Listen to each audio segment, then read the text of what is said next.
Okay, let's start. Good morning, afternoon, and evening. Hola, hello, bonjour, hola. Ni hao, konnichiwa, 안녕하세요. And hello all.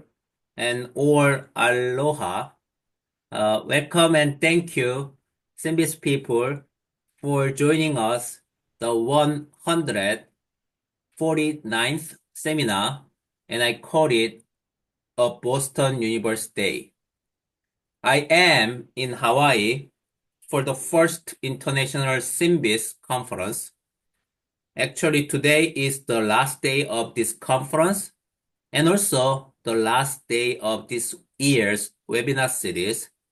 I did not schedule both in this way, but what would be a better way to end this year's webinar series other than ending both on the same day?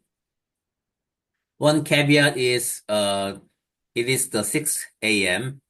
In local time here, meaning I already wake up very early in the morning.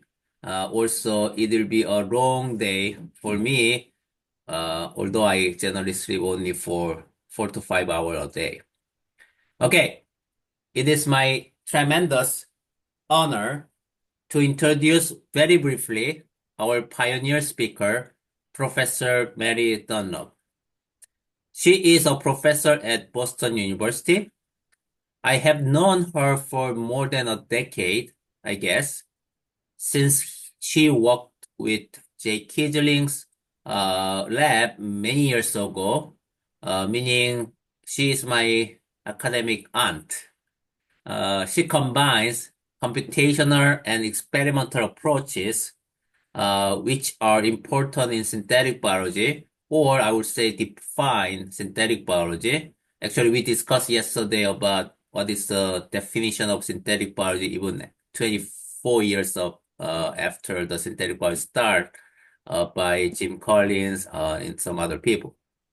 Um, and Mary, thanks so much for your contribution to the community, and the virtual podium is all yours now. And thank you again. Great, thank you. Well, yeah, it's a pleasure to be here. I am sadly not in Hawaii. I'm in Boston, at a much more reasonable time, but much inferior weather for sure. Um, so yeah, I was just going to show a few slides to very briefly introduce some things that we've been thinking about, and then I'll make sure we have plenty of time for Jason to talk as well, because I'm excited to hear about his work. Um, okay. Okay, so generally my group has been thinking a lot about cell-to-cell differences in gene expression and their implications. And I'll tell you just a really small story today about antibiotic resistance and then some synthetic biology techniques using optogenetic feedback control to that we're using to explore this space. And so to motivate what I'll tell you about, we've been really fascinated by the fact that individual bacteria, although being genetically identical, can have differences in how they express their genes and also the implications for whether they're able to do things like survive antibiotic treatment. And so in this data, what I'm showing you is a expression of a particular transcription factor involved in stress response called GADX in E. coli. And we have single cell resolution data here where each individual bacterium is expressing a reporter for GADX. And you can see immediately that it's just not uniform. A single cell will turn on expression of GADX, it'll turn back off again, it'll turn on, it'll turn back off again. And if you look across, in this case, it's 25 different cells, though we do thousands of them over time, what you can see is that GADX is just not uniform. It pulses on and off. It's not synchronized across the cells in any way. And so we were interested in asking whether this has concrete differences for how cells can survive stress, and in particular, antibiotic treatment. And so what you're looking at here are three chambers within the mother machine microfluidic chip, and we're growing bacteria. And in this experiment, we'll expose them at hour 4 to a lethal dose of ciprofloxacin. The images on the left are phase contrast. The ones on the right are GADX expression. And immediately you'll see that the despite being genetically identical, the cells are expressing different levels of GADX. When we add the ciprofloxacin, there's some very different outcomes. The two chambers on the left-hand side of this microfluidic device have cells that are killed by ciprofloxacin, whereas the one on the right is able to grow and go on to divide and grow, and then it exhibits again these pulses of GADX expression where cells get brighter and dimmer. And so we went back retroactively and looked at cells that survived antibiotic treatment with ciprofloxacin and those that died, and found that cells that were in the midst of a pulse of GADX expression were much more likely to survive than those that died. And we've been doing a handful of studies in my lab, and others in the space have been working on these, what I would characterize as kind of observational studies, like understanding in really exquisite, detailed single cell resolution measurements, like how individual bacteria survive or die, but based on kind of waiting and watching for these things to happen. And we got actually a little bit frustrated by this mode of experiments because some of these events are actually kind of rare, and we'd like to be able to understand how, do the cells have to be in a long pulse of GADX? Does the amplitude matter? Is there something about how far in the past it was? And we can get some correlative information from just looking at this and observing things, but we wanted to have a more active means for exploring this question. And so one of the areas that my group has really been kind of pushing on recently is understanding whether we can actually just precisely control gene expression dynamics in single cells. And the technique we've been using to do this is using optogenetics, so light to control gene expression. And so one of our efforts in this space has been to couple the mother machine designs with these digital micromirror device strategies where we can selectively illuminate cells within the different chambers of the microfluidic device and then use light through optogenetic control to drive gene expression using parts that are derived from cyanobacteria or other organisms that respond to light, using those genetic parts and then using them instead to drive gene expression in the cells that we're interested in. And so just really quickly, I'll show you our ability to do this. You're looking at 3 different chambers within the mother machine device, and maybe focus on the middle one. Here, we're trying to drive them to follow these sine waves. And in the beginning, we just expose the cells to red light to equilibrate them. And then we start to apply, using a sophisticated machine learning based control algorithm, to decide whether to apply red or green light. And then we selectively can push the cells sort of where we want them to go. So if you're looking at this middle trace, the cell is decreasing in expression, and then it'll go back up again. And our ability to do this isn't perfect. If you drop your attention to the bottom one, you'll see that the cell is not responding in a perfect way, but we were able generally to be able to control these pretty nicely. And there's some really interesting cell biology we can understand about our fundamental limits to sort of drive cell behavior as well. And so we've taken this and extended it to beyond control of just green fluorescent protein, which is what I just showed you, the system on the left, to control of a tetracycline efflux pump, TET-A, coupled with green fluorescent protein. And just to give you a hint of what we can do here, we can selectively place bacteria at different levels of TET-A expression. And this allows us to see really sensitively differences in things like the cost and burden associated with these efflux pump expression. You can see that the cells that have higher levels of expression grow a little bit more slowly than the ones that have lower levels of expression. And after we add tetracycline, the substrate for this pump, everything inverts. The cells that have more of the pump are able to survive longer than those that don't have much of the pump, which just rapidly die. And so we've been excited about the potential for using these optogenetic control strategies to drive cells to follow different dynamic behaviors to really uncover and understand how these stochastic processes in nature can allow bacteria to evade drug treatment. And that is all I wanted to say. I'll stop there. And yeah, thank you so much for your attention, and also just for organizing this event as well. So thank you so much. Your wonderful presentation remind me of also your advisor, the Michael Alloy, is another synthetic biology father. So we are lucky today have two advisors from two fathers of synthetic biology. I'm gonna introduce Jason. Jason actually coming from the Jim Collins lab, where he used to be in Michael Alloy's lab. Both of them actually also spoke for us for this seminar series, and I really glad to see, I mean, those, the biology doing fantastic job in this, field, and then, synthetic biology continue to grow, because of this, those peoples. So thank you so much for amazing talk. All right.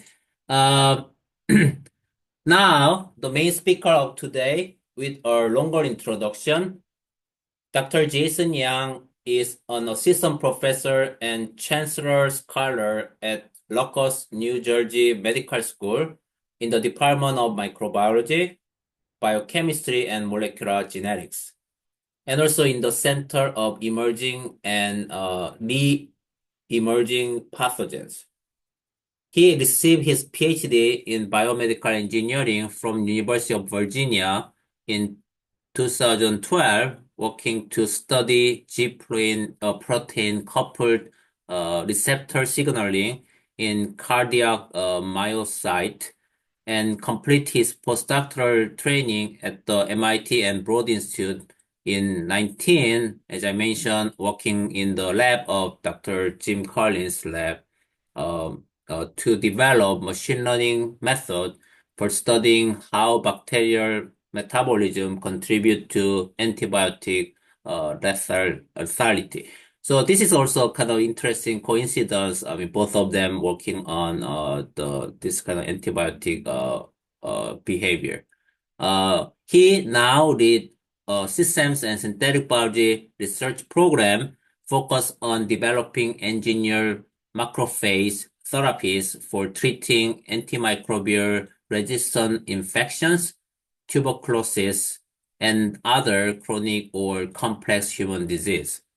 He is a recipient of NIH K99 and R00 Pathway to Independence Award, very competitive, uh, postdoc transition to the independent position kind of award, and also the 21 Agilent Early Career Professor Award. Jason, thanks so much for your time today. Please take it away. It's all yours now. Thank you. Yeah, so first, thank you so much, Tasek, for inviting me and the opportunity to present. And I'm so honored to share this session with Mary. I've been following her work for a long time.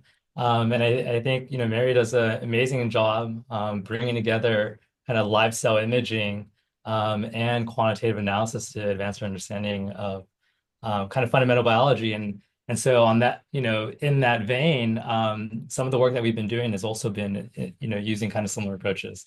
Although one day, I promise you, we're gonna use lights to control cells too. So what I'm going to do today is tell you a little bit about some of the ways in which we've been thinking about using machine learning approaches to advance our ability to engineer cells. I just want to first quickly introduce our lab. So I'm based at New Jersey Medical School, and I'm part of this multidisciplinary infectious disease research center. And kind of the overall mission of our lab is to use engineering approaches and system synthetic biology approaches to help us come up with therapies to address, what we think are really, really important human diseases. And some of these areas for us are, this growing problem of antimicrobial resistance, the global problem of tuberculosis, and in some unpublished kind of a nascent work for us in immunoengineering macrophages as therapeutic agents. And the core premise for a lot of the work in the lab, similar to some of Mary's themes, is to bring together very different experimental and computational approaches to help us advance not only our basic understanding, mechanistic understanding of natural phenomena, but also to discover interventions that we think can make, that can help us either, discover drug targets or help us design, lead to the rational design of, say, therapeutic cells. And I'll come back to the slide in a little bit later, but much of the lab uses kind of high throughput automation and quantitative cell microscopy to be able to generate data at a larger scale, predictive network models to study what we think are happening in our experiments, and variations in machine learning to help us interpret the data that we see, which ultimately helps us generate hypotheses that we think we can both lead for basic science efforts and like translational work. So I want to first start by pointing out, by kind of raising something that which all of us know, but probably something that we don't think about very much, which is that chronic diseases are are the greatest source of mortality in the U.S. and worldwide, and in particular, one of the diseases that gets frequently overlooked, or I should say, one of the really huge opportunities for synthetic biologists is in the space of coming up with therapies for cardiovascular disease. I think a lot of the kind of exciting work that's been happening, say for instance with engineered T cells and other kind of living materials has really been in the cancer space, but there's a huge opportunity to have a significant global impact by treating diseases like heart disease, cardiac disease. And I think one of the reasons why this has been challenging is because complex human diseases often emerge from multiple sources, and the disease tissue itself is quite heterogeneous, right? So in cancer, I think one of the strategies that we have, the ways that we think about this is, okay, well, I can cure the disease by just getting rid of the cancer cells. For other kinds of complex human diseases like cardiac disease, diabetes, metabolic diseases, different forms of, liver tissue, organ failures, right? You have both, you have both the desire to preserve the positive aspects of the disease tissue that you're trying to treat while getting rid of or, regenerating the disease tissue. And so these kind of traits of wanting to preserve something as well as remove something or cure something, create some unique challenges that I think are very challenging to solve using traditional small molecule based approaches, and really I think create a lot of opportunities for synthetic biology. So one of the motivating questions for us in relation to synthetic biology is this question of how can we rationally engineer therapies that we think are going to be efficacious in these spatially and dynamically heterogeneous processes. And one of the areas that we become really excited about is in the space of engineered immune cells. So most people in this community are very familiar with this kind of work. And I think one of the conceptual pieces here is that as we learn more about how cells behave and how cells, sense their environment, integrate or process what they see and elicit some effector function, that these are opportunities for us to be able to engineer each of these different stages that are involved in this process to be able to create cells that can do what we want. And I think that the schema which I think one of the large schema that drives a lot of our work, or where a lot of synthetic biology attention has really been in the space of trying to control certain kinds of effector cells, right? So in the case of, for instance, chimeric antigen receptor T cells, right? First, there's a selection of a T cell because it's a cell that does very useful effector functions, such as killing another cell that it can recognize.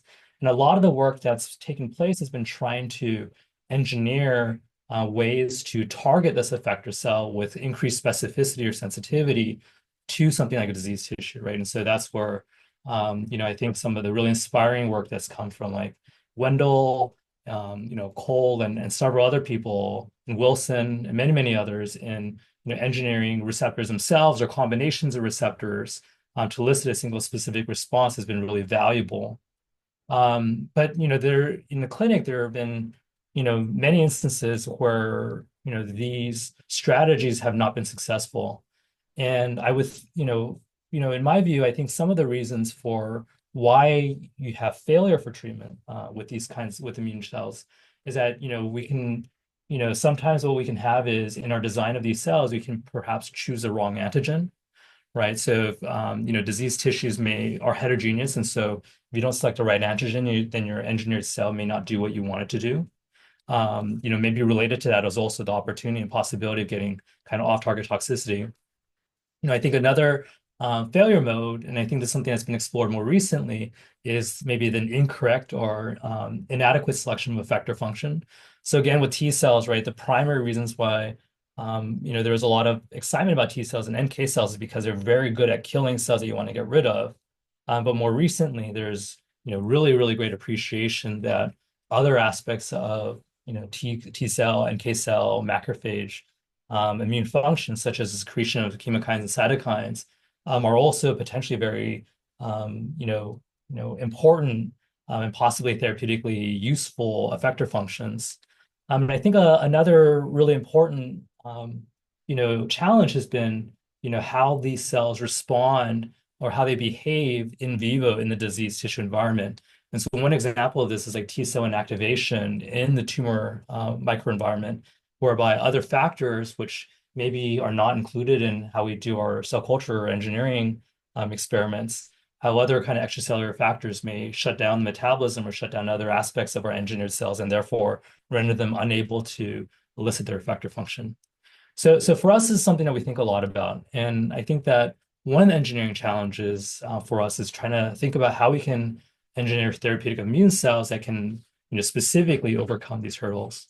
And we take our inspiration from nature. So in the human body, right, there are cells such as macrophages perform basically all the functions that we would want to have achieved from an engineered therapeutic cell. And actually, Elizabeth Wayne talked about this last week, right, at the last session for the seminar series.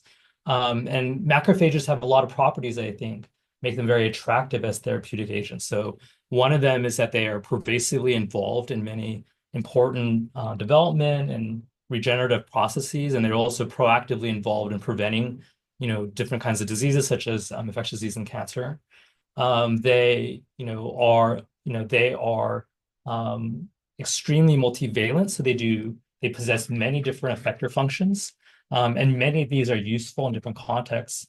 And in addition, I think one of the things that's really important and allows macrophages to do their job is that they possess a tremendous amount of cellular plasticity, so they can enter or activate into certain polarization states that have some combination of effector functions and then transition out of those states and transition to a whole new state that may have other sets of transition effector functions.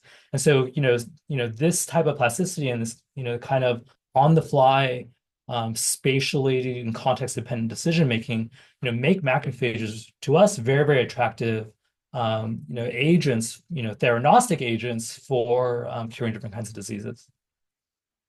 But I think there are several challenges, and these are challenges, in thinking about how to design therapeutic gene circuits that can control, therapeutic engineered macrophages. There are many challenges, and these challenges are not unique to macrophages, but we think that some of these are much more pronounced, specifically because we care about or would like to take advantage of the opportunity to elicit different combinations of effector functions.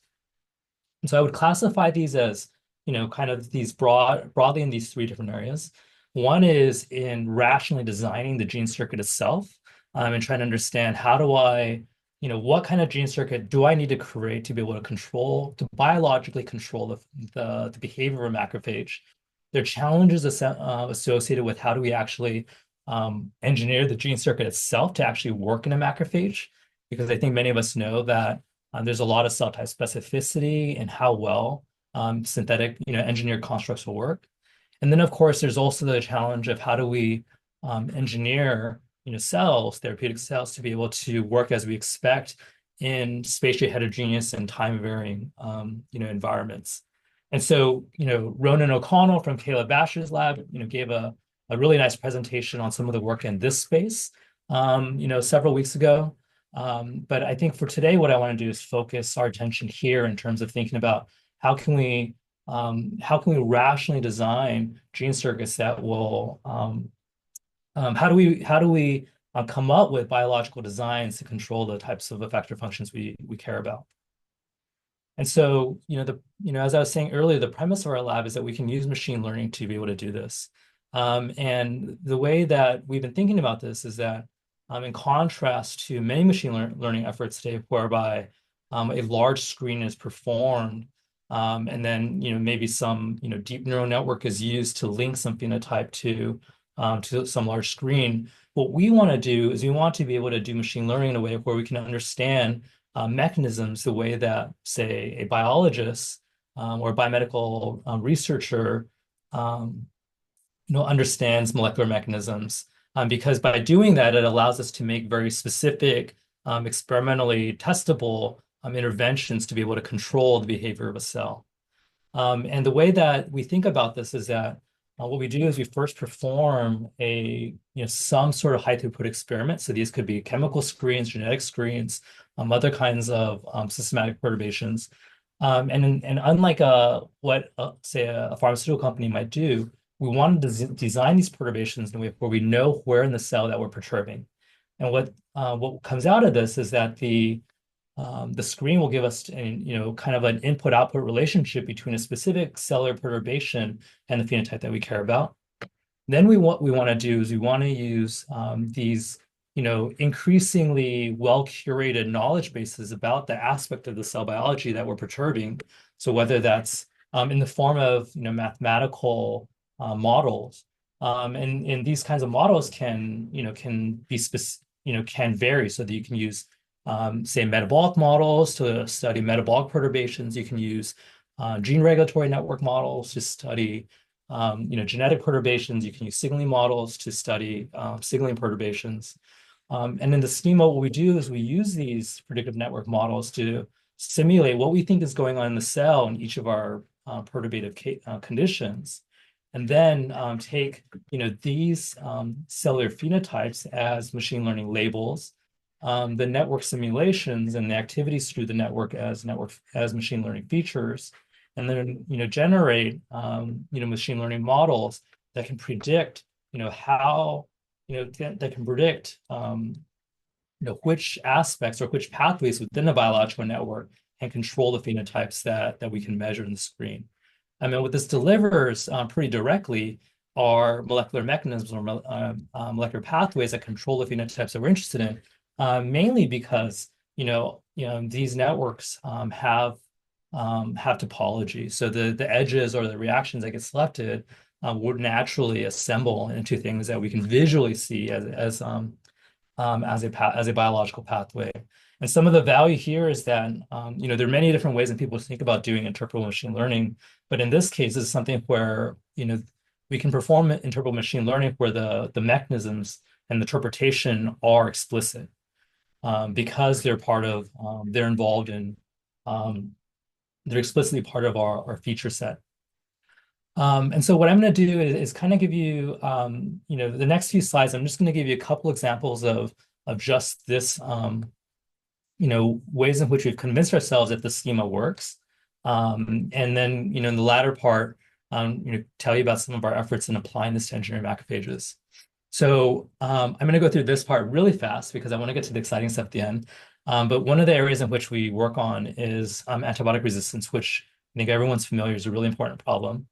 And this approach I was describing for you, came out of the work that I did as a postdoc in Jim Collins' lab. And at the time, one of the questions, one of the phenomena we became interested in studying was understanding how bacterial metabolism controls antibiotic efficacy responses, such as antibiotic lethality, antibiotic killing. So what's known is that at that time was that the activity through central metabolism is an important regulator of cellular bacterial responses to antibiotics. But one of the open questions is that, are there other parts of metabolism matter, and how is why is central metabolism activated? And this is hard to study because like most cellular networks, metabolic networks are very, very large and they extensively crosstalk. And so traditional reductionist biology approaches really aren't adequate for studying these systems because it's really, really hard to design an intervention, say genetically, that will specifically control a pathway without causing collateral activation or inactivation of other pathways, right? Just due to network crosstalk. And so what we did was we applied the approach that I was sharing with you. And in the case of these experiments, we were taking E. coli cells, perturbing them metabolically with different metabolites, and measure changes in drug sensitivity, and then using genome scale metabolic modeling to kind of interpret our perturbations and lead us to pathways that we tested experimentally. And so just to blast through this, we apply this approach to 3 different antibiotics with 3 different mechanisms of action. Grew our cells in minimal media, perform kind of, semi-high throughput, medium throughput experiments where we treated these cells with about 200 different metabolic conditions by just adding high concentrations of different metabolites to the media. And then after some incubation, measure changes in IC50, right? So the IC50 is a metric of like drug susceptibility. And we can see here is just a representation, a visualization of primary data.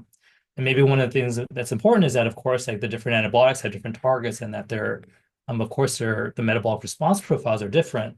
But as you might be able to perceive is that the qualitative change in a lot of these perturbations are similar. And so using kind of the approach I was describing, which is, we now have this empirical data, and then we performed, metabolic modeling for these roughly 200 different conditions. We built a regression model that that informed us on which pathways might be associated with these changes in IC50. And so it led us to this set of pathways. And one of the exciting things is that, well, the things that we expect to find, we found. So again, like changes in central carbon metabolism seem to be very important for regulating antibiotic lethality. But one of the things that popped out as brand new that had never been previously described in the literature was, some association with different aspects of nucleotide metabolism. And through genetic approaches and biochemical approaches, we were able to demonstrate and validate that several aspects of de novo purine biosynthesis are important regulators of antibiotic killing, with some directionality that kind of popped out of our interpretable machine learning analyses. So this is old work that's published from my postdoc. And since then, one of the things that we've been doing is extending this approach in several different ways. So as another really short anecdote, we've also been extending this approach to studying tuberculosis. So as some of you may know, TB is the leading cause of death, in the world by a global pathogen. It just overtook COVID-19 this year. And like most bacteria, and similar to what Mary was just sharing earlier, is that bacteria regulate their responses to exogenous stress, such as antibiotics, by inducing transcriptionally regulated stress responses. And one of the challenges with studying bacterial stress responses, again, is that these networks of gene regulatory networks, transcriptional networks are, again, highly dense and interconnected. And so traditional approaches make this really hard to study. So what we did was we collaborated with Shui Ma's lab at Seattle Children's Hospital, who's a systems biologist who's an expert in tuberculosis. And we decided to apply our interpretable machine learning approach to better understand, TB survival or fitness under stress. And so what the Ma lab and the David Sherman lab at University of Washington had previously developed was this inducible library of transcription factors inside TB, whereby there's for each of the roughly 200 TB transcription factors, there's an inducible promoter and a barcode, and this allows us to perform pooled screens, with this library of transcription factor overexpression strains, and we can perform those pooled screens in kind of normal growth media. We can also perform these pooled screens in the presence of an antibiotic. But in this case, we just these data just come from just pooled growth and kind of non-stress conditions. What we had was our collaborators had created this library and performed microarray experiments to characterize or to profile expression for each of these different strains, individually. And so again, now we have from the pool screen, we have high throughput phenotyping data where each perturbation is induction of a different transcription factor, a different transcriptional program. And paired with that, what we have is expression data corresponding to each strain when induced. And so in order to make our interpretable machine learning approach work, what we need to do is have a predictive network model to understand what's happening inside these strains. And so the way that we did that was we first assembled a very, very large RNA expression compendium from public data, by basically pulling down everything that was on SRA and adding kind of some unpublished data sets that we had.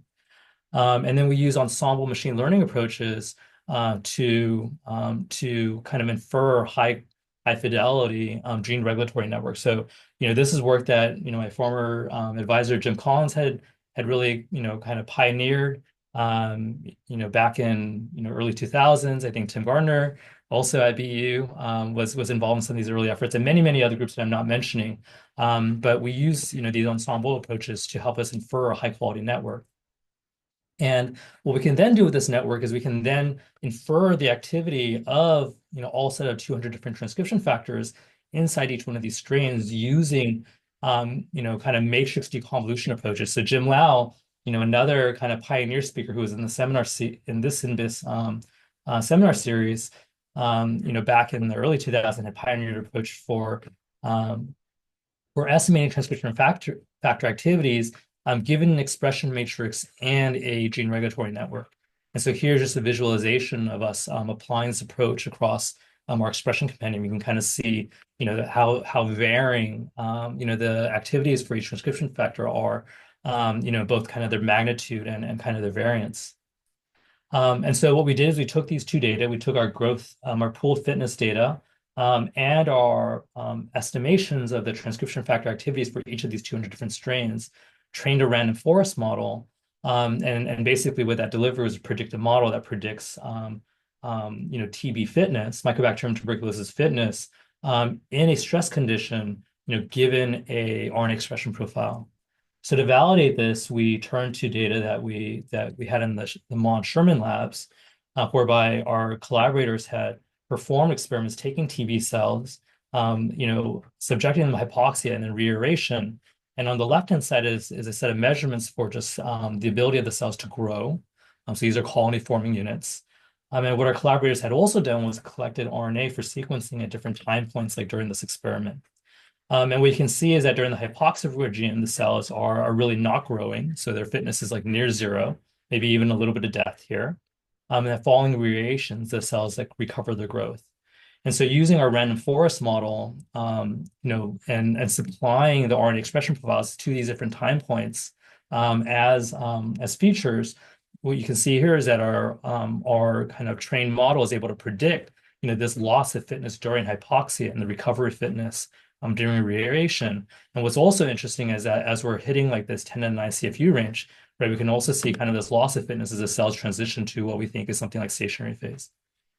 So what's cool is not only can we make predictions, but also we can, because this approach is mechanistically interpretable, we can look inside the box and see and begin to kind of probe mechanistically what is causing these kinds of changes in fitness.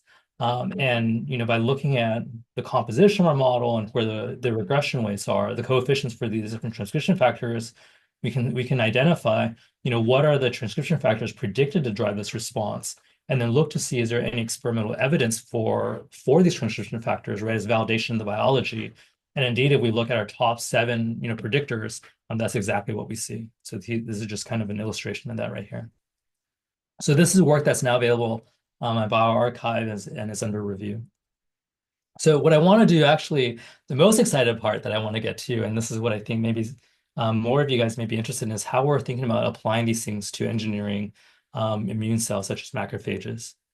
And in particular, in relation to biological design principles, for a schema to work, right, there are 2 pieces of information that we really need. One is that we have to have information on what are the cell phenotypes or cell, functional cell states. Immunologists will call these, activation or polarization states, right? What are the kind of the versions of these Swiss Army knife macrophages that we think are going to be therapeutically useful? And then how do we model, how can we understand or study how these cells are making decisions in response to their environment? And so the ways that I'm going to give you 2 very, very small vignettes. One of them, actually, the first vignette, I'm not going to show much data because that's still, both of these are very much works in progress.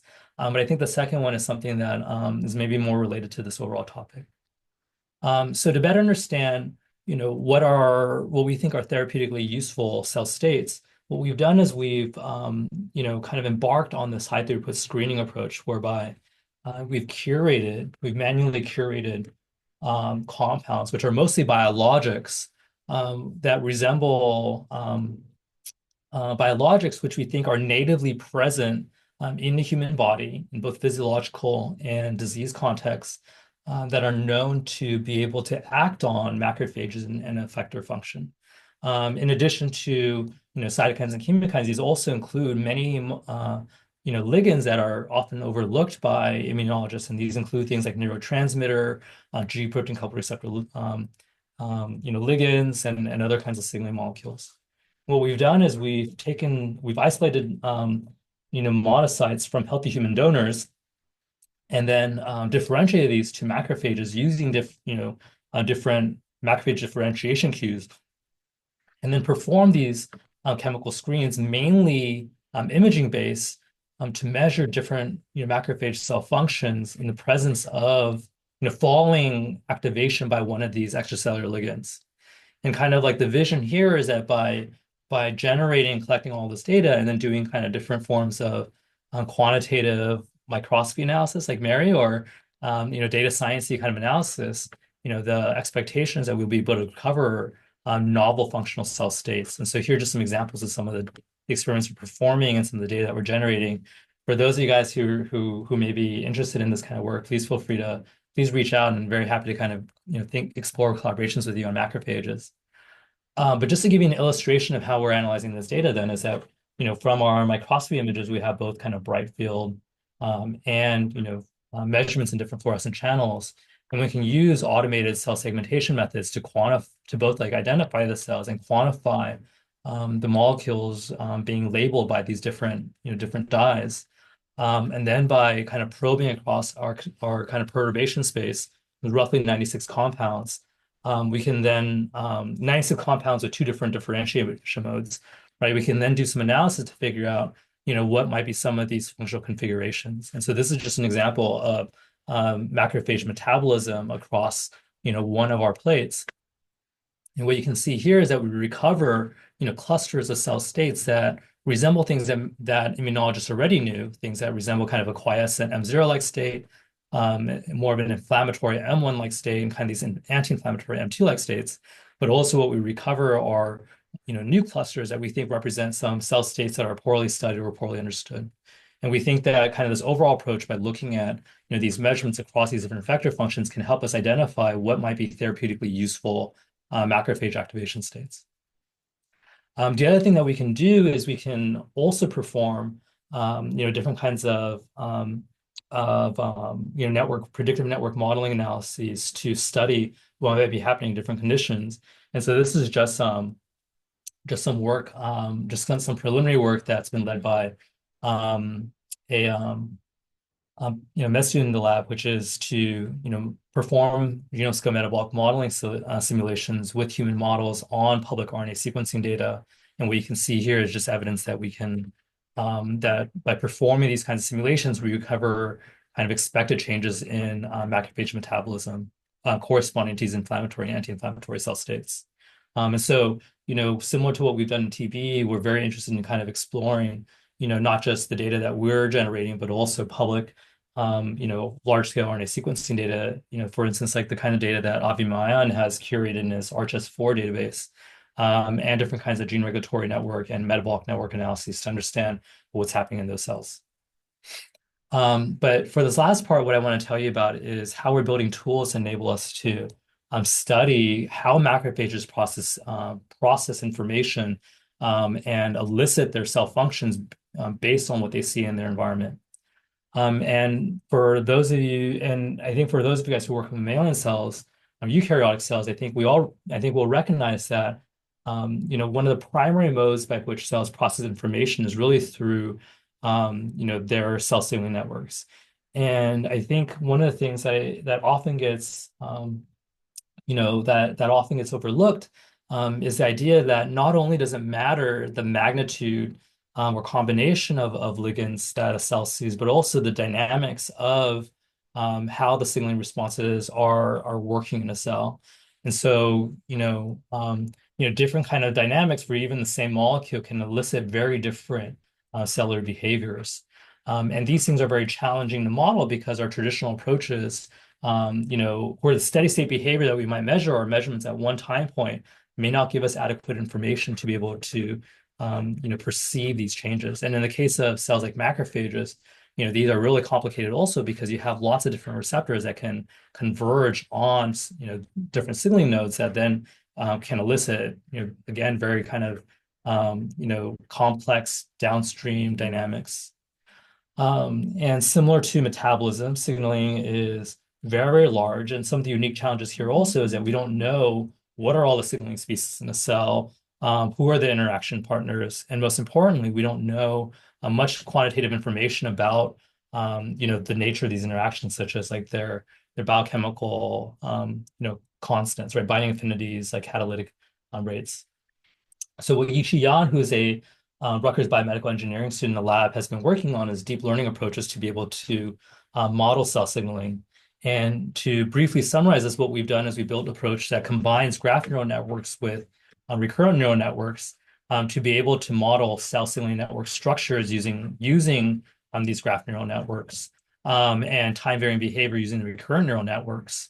And from this architecture, what's happening is we can take dynamic signaling data, for instance, from different kinds of experiments, train a model, and then test the ability of this model to predict cell signaling behaviors in time using new conditions. And just to very quickly illustrate this, in kind of our pilot approaches, what we decided to do is work with a simple two-state model, or kind of the most simple kind of crosstalking model we can conceive of, which is two receptors that each activate some set of signaling molecules that crosstalk and control one effector function. And so what we can do is we can represent these interactions in matrix form, where each column and row is an interaction partner, and we can assign each of these directional interactions some weight that corresponds to both the strength and the direction of those interactions. And so then what we do is that if we have a graphical representation of signaling network, then what we can do is we can supply into our graph neural network, recurrent neural network architecture, both that topological representation, some sort of initial conditions for the model, and then train the model to be able to predict kind of the downstream time varying cell behaviors using experimental training data. And so as a first pass, what we did is we did this computationally using synthetic data. So Yichi had written a set of ordinary differential equations to explicitly represent the structure. So this is a way that this enables us to kind of sweep comprehensively all possible combinations of ligands and their dynamics and all possible combinations of initial conditions. And what we were able to show is that by doing kind of bootstrapping, where we're training with a fraction of data and predicting a different fraction of data, we can train a model very well to predict the dynamics of this network, and then do a very, very good job predicting the behavior of the network in response to new signaling cues. We've done some work to show that this is robust against noise. And what our kind of work shows is that we can actually go up to as high as 20% noise and still have very good model performance. For reasons I'm not showing you, what we define as a really good threshold is something where we have a log 10 error below -2 in kind of our fitting. And some of the other things that we can show is that we can using this approach, what we can show is that using a very, very small number of experimental conditions, we can actually, with fairly high fidelity, predict the dynamical behaviors of the simple network across many different conditions. And so again, this is an illustration here in blue is the conditions in which we train the model, and in red are all the cases where we're predicting the behavior of the model under different and kind of new kind of combinations. And overall, most of the predictions fall within well below our qualitatively good threshold of log 10 error of -2. We've now been extending this to working with real experimental data with our collaborator, Bear Huang, from Johns Hopkins University. And what Bear has done is has developed a multiplex high throughput microscopy approach for simultaneously measuring, up to, I think, theoretically up to 70, but in practice up to like 15 different biosensors within the same well of an experiment. And so what he's done is he had a really nice paper in Cells, a few years ago, kind of showing how this approach works, is using kind of optical demultiplexing. And then, here's an example of some of the measurements that can be taken if you treat the cell stimulate the cell with a ligand such as EGF. And so what we can do is we can train a model to be able to fit his data very well.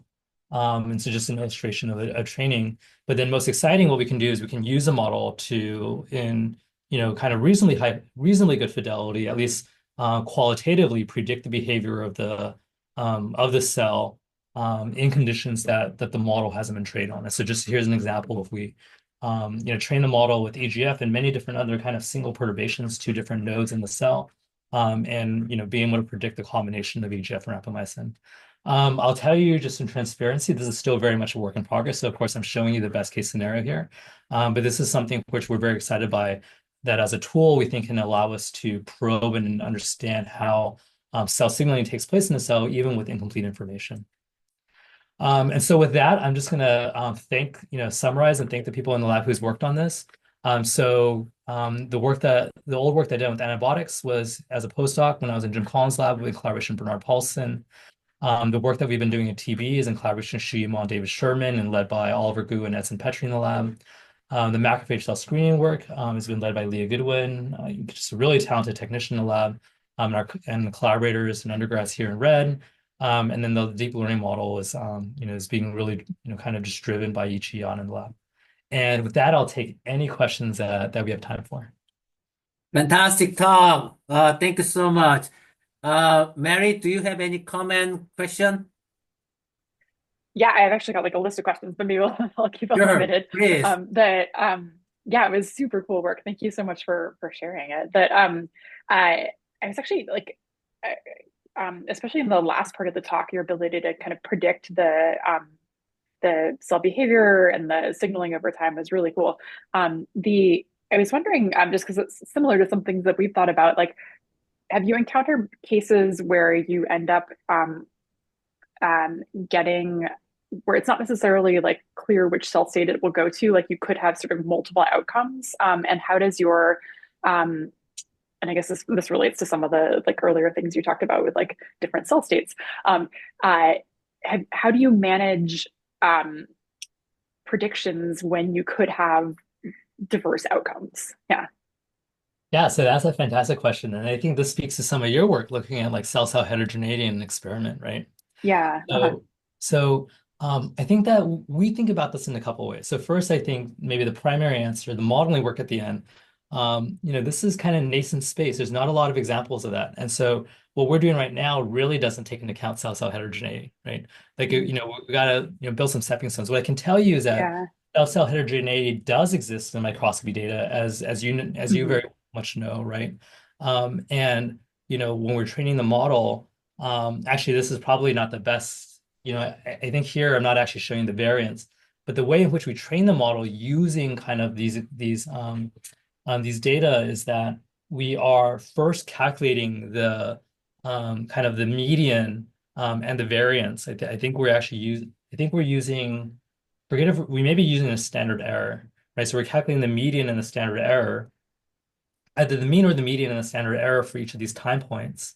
And then we're resampling that kind of fit to generate our training data. Because I think for those of you guys who don't do, kind of fluorescence microscopy experiments with mammalian cells, it is very hard to get large N, right, in high quality. And so one of the major limitations for doing this kind of work is just having sufficient training data.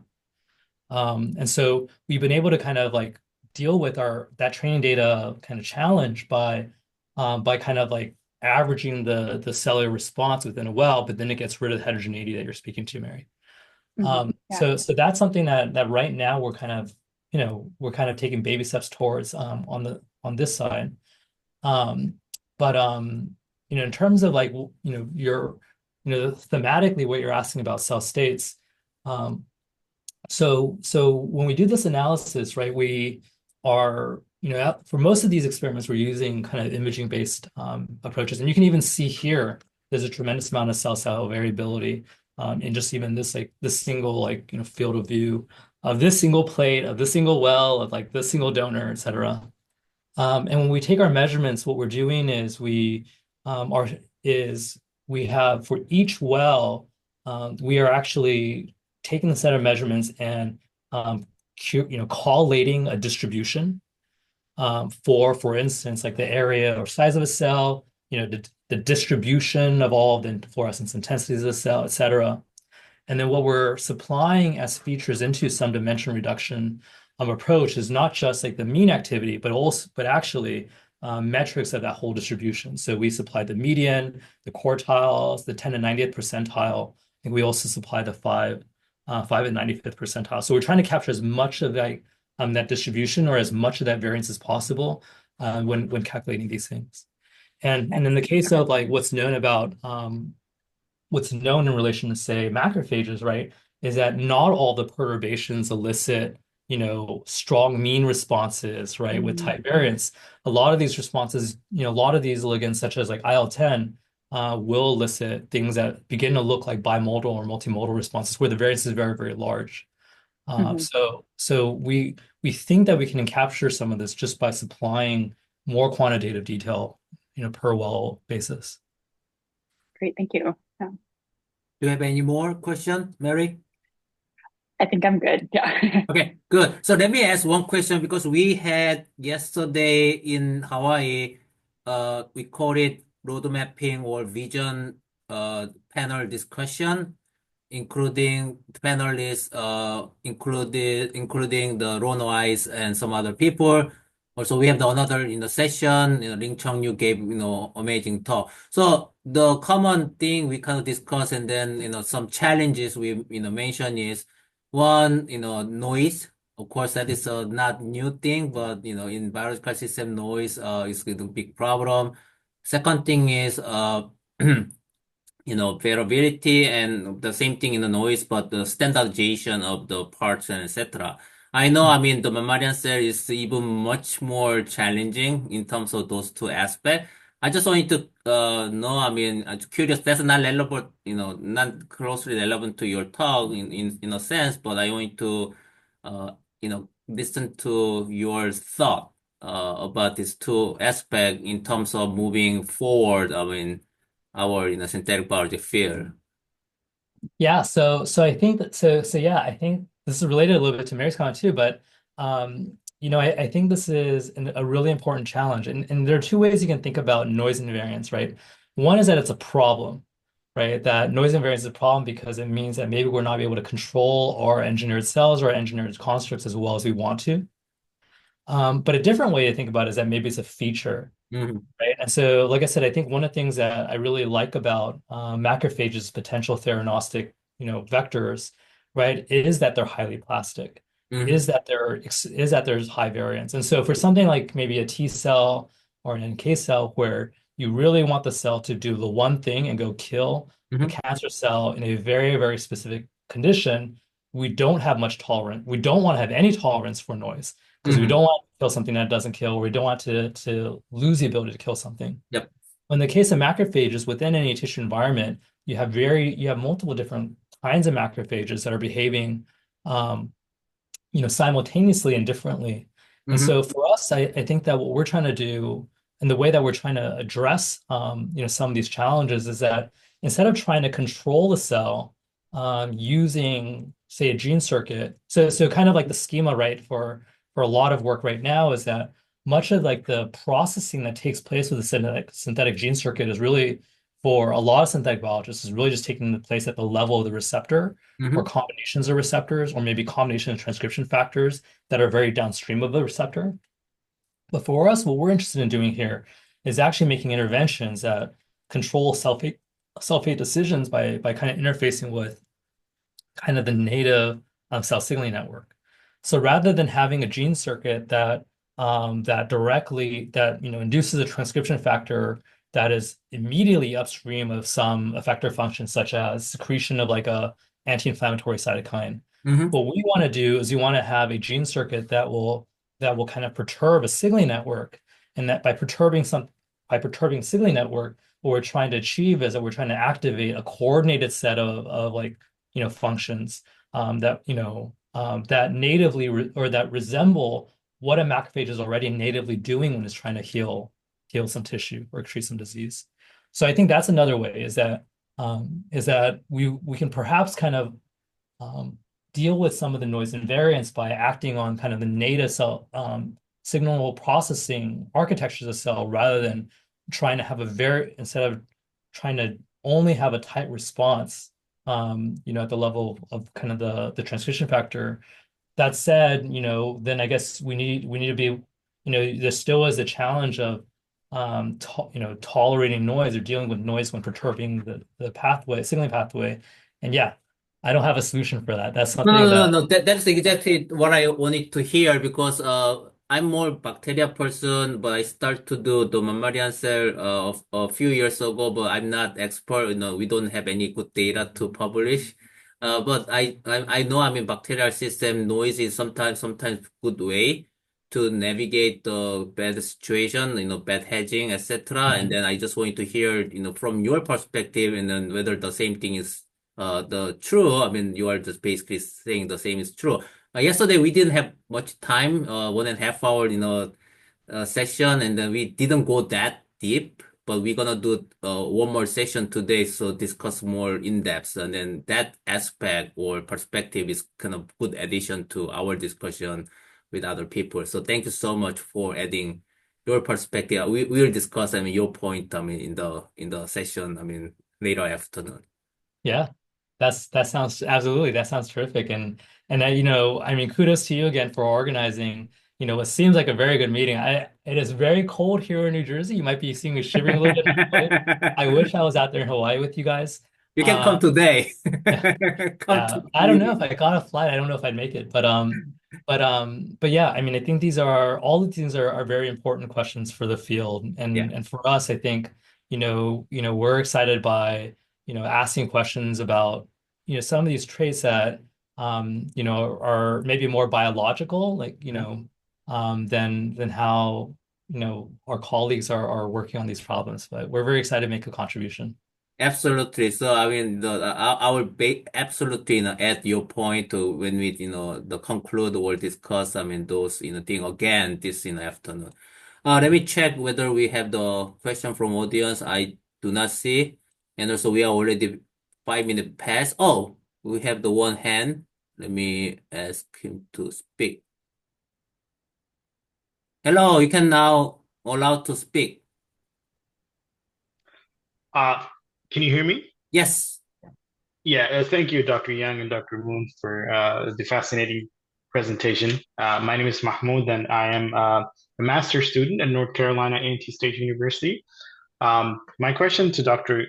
Yang would be, so we know that a lot of work is being done on the M1 to M2, you know, um, interchange, as well as, the persistent cells that refuse to change their states, leading to all sorts of Mhm. like inflammatory diseases as well as cancer.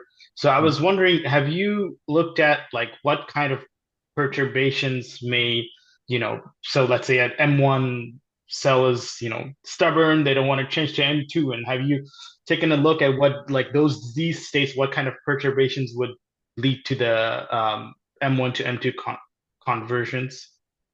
Yeah, so that's a terrific question and a terrific point, right? There's a lot of really important therapeutic interests, specifically in cancer, and kind of like this kind of you know transition between between inflammatory anti-inflammatory cell states. I'll tell you that first, like this is a work in progress. So do I have an answer? I don't have an answer for you. Are we interested? Absolutely, of course we're interested. I think that in terms of how we are thinking about this, right? The way that we're thinking about this is aspirationally that when these pieces that I've told you about are starting to come into place when we've completed some of this work, we actually think this machine learning, interpretable machine learning models that we build using this data actually will give us that information, right? So again, like what we're trying to achieve here with this machine learning model is to determine, what are the signaling pathways that drive selection of these different activation states. And so you might say that if I have a, therapeutically useful M1 state for curing kind of like these solid tumors, then what we're hoping this approach will give us is which pathway can we activate? Maybe it's not just at the level of a single receptor, but what might be a pathway that may be downstream of a couple different receptors we can activate that will allow us to, that will allow us to kind of bias cells towards that therapeutically useful cell state. So yeah, I mean, we wanted to be able to do that. We're still working on it, but I promise you, when we're able to do that, we'll write a paper about it. Awesome. And just a follow-up question, have you looked into support vector machine algorithms and regression analysis? So the short version is no, we haven't like systematically tested, many different, many different regression methods. I think we're a little bit ambivalent, about which specific, methods we use. I think conceptually it makes sense because, what we want to do is we want to engineer something that's very robust, right? Or we want to be able to identify pathways, robustly. And so if you have a pathway that only appears when you choose only one method, then it's probably not as robust as a pathway that appears, that you can perceive using many different regression methods. So for us, we haven't thought about that, but that would be something that would be useful to evaluate. Got it. Thank you. And just one last thing, I am applying for a PhD in biomedical engineering at Rutgers. Mhm. So I was just wondering if you'd be interested in hiring someone for fall 2025. Well, for the purpose of like this summer series, maybe send me an email. We can chat about that offline. Yeah. But yeah, I think broadly for the community, we're very happy to collaborate on any of these things that you saw here, or even just to just like talk science and get excited. So Awesome. thank I'll you all shoot for you your an email. attention. Yeah, thank you guys Awesome. all for your attention. Okay, so now like 10 minutes after hours, so let us close. Just give me yes. Okay, so thank you all for joining and staying today. We'll meet again next year, January 16, and the schedule will be available on social media or SynBYSS Slack channel very soon. Okay, almost finished the scheduling for the next year, except one spot. I need to confirm the final speaker. I wish you a fantastic holiday season. As usual, the follow-up informal chat will occur without recording. Please stay here if you are interested in chatting with us. I will promote you to panelists who can speak and show your handsome and pretty faces if you wish. And thanks. I stop Yeah, recording. Happy New Year's, everybody. Happy holidays, Happy New Year. Absolutely. Happy New Year and happy holidays. I stop recording. All right.